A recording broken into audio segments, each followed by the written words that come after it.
Hi, so my name's Eric, and we're doing our presentation on dietary optimization. I'll be going over the introduction and problem and system description. So what is diet optimization? Diet optimization it aims to find a unique combination of food while minimizing the cost as much as we could. Project goal. What our goal is to fix the problem of people not eating healthy, so the dietary plan will consist of healthy nutritional daily meals at a minimum cost. We wanted to create a way to calculate what we'd be eating and how many calories it'd be if we ate certain foods, which would overall help our diet. What were some assumptions you had?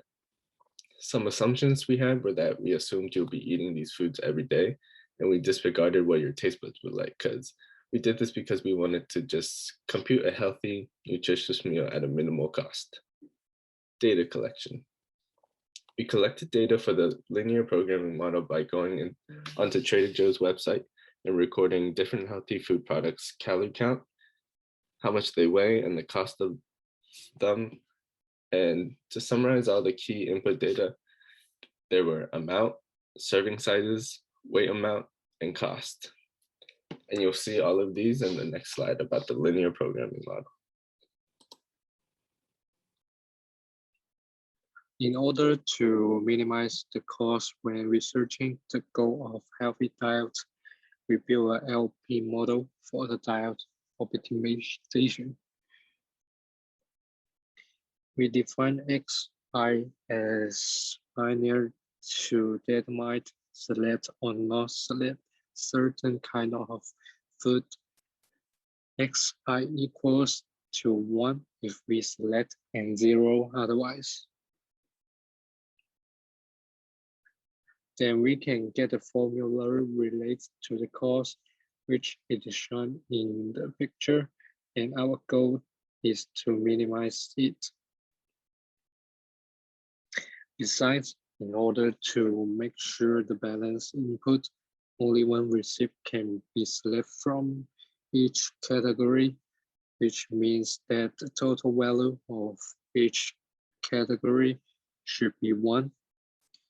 Furthermore, the input of calories should be in the limit, which is 1,800 to 2,400 calories for female, and 2,400 to 3,000 calories for male. With the help of a solver in Excel, we can get the optimal solution for female and male respectively.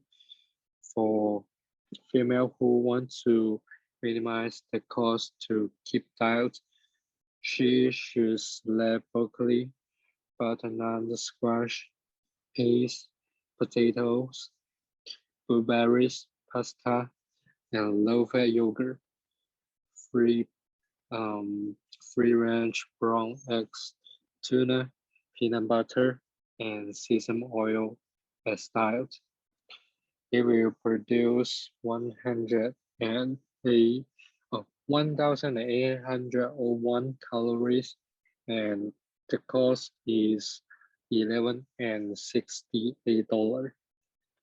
For male who want to minimize the cost to keep diet, he can combine the broccoli, butternut squash, peas, potatoes, blueberries, popcorn, low-fat yogurt, ground beef, tuna, peanut butter, and sesame oil to build a diet. It will produce 2,404 calories with the minimized cost of $21.54.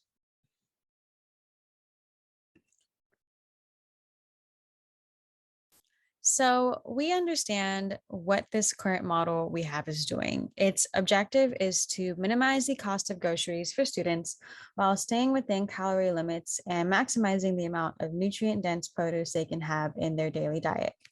But what are other ways we can experiment with this model and modify it? So one way we can modify this model is by adding budget constraints. What if a student only has $50 to spend on groceries for the week? We would have to make sure that in our solver in Excel, there is the constraint of total cost being less than or equal to $50. Another way this model could be further modified is by adding food category constraints. What if a student wanted a certain amount of fruits? You would then go to your Excel spreadsheet and solver and specify that as a constraint. So in this model, the sensitivity analysis can be used to understand the price a student is willing to pay for one more serving of a food item, as long as it is within their feasible range, which is the amount of spending they can do without going over budget. In an ideal world, I would have the perfect numbers for the sensitivity analysis, but for theory, let's just say that for fruits, the allowable increase of fruits is 30 ounces and the allowable decrease of fruits is 10 ounces, while the shadow price is 30 cents. This means that the student's range of how many more servings of fruits they can buy more or less of is between 10 ounces and 30 ounces. As long as the student stays within the range of not purchasing more than 30 ounces of fruits, the price of 30 cents per serving of fruit will remain the same and continue to be feasible for the student. Outside of this range would no longer be feasible for the student. Through our research, we uncovered how to minimize costs while staying within the healthy nutritional value for both females and males ages 19 to 30. Both females and males had a very similar list of choices while only having 2 items that differed from each other. Females had the choice of pasta and free-range brown eggs, while the males had popcorn and ground beef patties. Results found could be implemented into an individual's diet plan, whether they're looking to stay within the recommended calorie intake range or just finding the most beneficial and cost-effective options from Trader Joe's.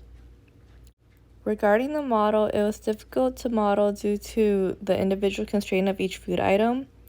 Some limitations experienced in this model were that we were not able to include actual nutritional facts. Because of this, there isn't much of an in-depth information on nutritional value,